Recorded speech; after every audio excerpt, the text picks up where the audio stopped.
नमस्कार साथियों, स्वागत है आपका हमारे एक नए और वीडियो पर। कक्षा 5 विषय हिंदी पाठ 5 अनोखी सूझ। इस पाठ में देवता और दानवों के बीच जो युद्ध होता है उसके बारे में बताया गया है। देखिए किस प्रकार उनकी बुद्धि का प्रदर्शन वो करते हैं और अपनी बुद्धि का परिचय किस प्रकार से देते हैं। चलिए शुरू करते हैं शुरू से। बात पुराने जमाने की है। बात पुराने जमाने की है। उन दिनों देवताओं और दानवों में युद्ध होता रहता था। यानी देवता और दानवों में युद्ध होना आम बात थी। दोनों पक्ष मिलकर एक बार प्रजापति ब्रह्मा के पास गए। प्रजापति के नाम से किसे जानते हैं? ब्रह्मा जी को। प्रजापति के पास गए, वहां जाकर बोले, मान्यवर, हम दोनों ही आपकी संतान हैं, बताइए हम दोनों में बुद्धि से कौन बड़ा है। देखिए अब यहाँ पर बहुत मजा आने वाला है। दोनों के बीच में युद्ध चलता रहता था और तो एक दिन प्रजापति ब्रह्मा जी के पास चले गए, जाकर बोले, मान्यवर, हम दोनों ही आपकी संतान हैं, बताइए हम दोनों में से बुद्धि में कौन बड़ा है। चलिए उनकी बात सुनकर प्रजापति मुस्कुराए, मन में सोचने लगे, किसे बड़ा बताऊं। जी हाँ, अब किसे बड़ा बताएं, वो तो पता भी लगता है जब उनकी बुद्धि का प्रदर्शन होता है। उनकी बात सुनकर प्रजापति मुस्कुराए, मन में सोचने लगे, किसे बड़ा बताऊं, देवताओं को या दानवों को। देवताओं को बड़ा बताता हूं तो दानव नाराज होते हैं और दानवों को बड़ा बताता हूँ तो देवता नाराज होते हैं। हो सकता है तब दोनों आपस में लड़ने लगे। भाई लड़ते लड़ते तो आए थे उनके पास फैसला करवाने के लिए, और फिर अगर मैं किसी एक को बता दूंगा तो दोनों आपस में लड़ने झगड़ने लग जाएंगे। बड़ा टेढ़ा प्रश्न था। बड़ा बताएं तो किसे? कुछ सोचकर वे बोले, इसका उत्तर कल दूंगा। आप दोनों ही कल यहाँ भोजन पर आमंत्रित हैं। दोनों के भोजन के बाद बताऊंगा कि कौन बुद्धि में श्रेष्ठ है। दूसरे दिन दोनों पक्ष भोजन के लिए पहुंचे। दोनों पक्ष बोले तो जी हाँ, देवता और दानव। दोनों को अलग अलग कमरों में बैठाया गया। वहां मिष्ठान से भरे थाल भिजवा दिए गए। प्रजापति दानवों के कमरे में गए। उन्होंने कहा, आप लोग भोजन करें, शर्त यह है कि कोहनी को बिना मोड़े भोजन करना है। यही बात उन्होंने देवताओं से भी कही। अब जो प्रश्न दिया उस प्रश्न का हल जो ढूंढ लेगा वो बुद्धिमान है, जो नहीं ढूंढ पाएगा वह उसे बुद्धिमान नहीं माना जाएगा। या जो अच्छे से ढूंढ लेगा उससे अच्छा बुद्धिमान माना जाएगा, जो नहीं ढूंढ पाएगा उसे कम बुद्धिमान माना जाएगा। प्रजापति की बात सुन दोनों परेशान हुए। वे एक दूसरे का मुंह ताकने लगे। समस्या थी, खाए तो खाए कैसे? कोहनी नहीं मुड़नी चाहिए, भोजन भी नहीं बचना चाहिए, प्रजापति की आज्ञा का पालन भी होना चाहिए। देवताओं ने एक उपाय सोचा। कमरे के किवाड़ बंद किए, आमने सामने बैठ गए। लड्डू उठा उठा कर एक दूसरे के मुंह में देने लगे। कुछ देर में थाल साफ हो गया। सारे लड्डू समाप्त हो गए। न हो हल्ला न शोरगुल। देवताओं ने शांतिपूर्वक भोजन किया। जैसा कि आप फोटो में देख रहे हैं, आपस में एक दूसरे को भोजन करवा रहे हैं।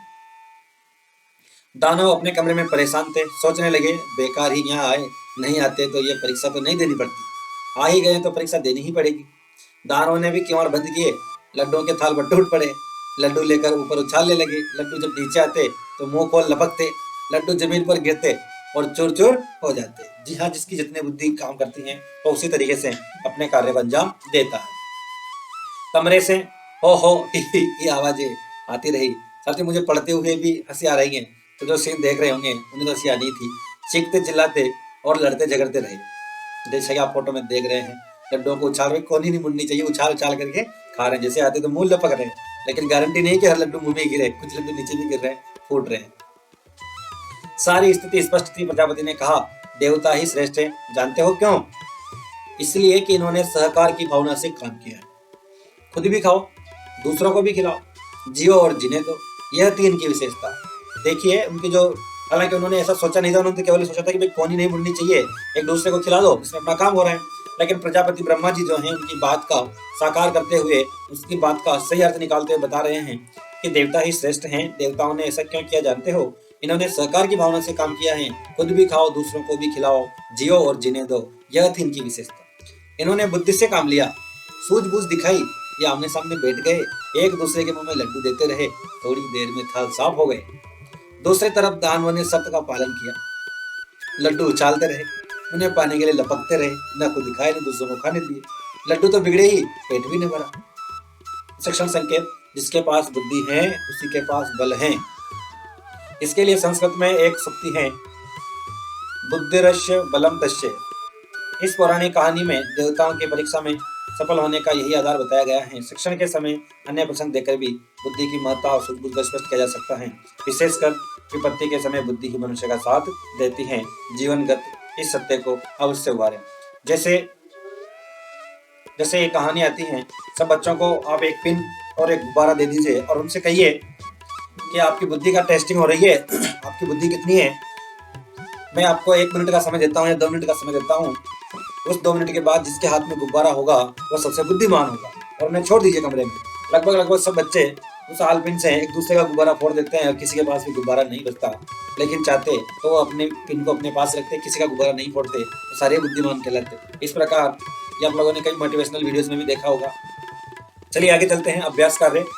शब्द अर्थ मान्यवर यानी सम्मान सूचक संबोधन। जो बड़े लोग होते हैं, जो बड़े अधिकारी होते हैं, उन्हें सम्मान दिया जाता है, बड़ों को सम्मान देने के लिए मान्यवर शब्द प्रयोग किया जाता है। प्रजापति जो हैं ब्रह्मा जी या सृष्टि के रचने वाले, शांतिपूर्वक शांति के साथ। मिष्ठान मिठाई या मीठा अन्न। मुंह ताकना देखते रहना, टूट पड़ना झपट पड़ना। उच्चारण के लिए देखिए आप लोग, मान्यवर मान्यवर, प्रजापति प्रजापति, आमंत्रित आमंत्रित, मिष्ठान मिष्ठान मिष्ठान मिष्ठान मिष्ठान। Thanks for watching. Like and share. Subscribe our channel for more updates.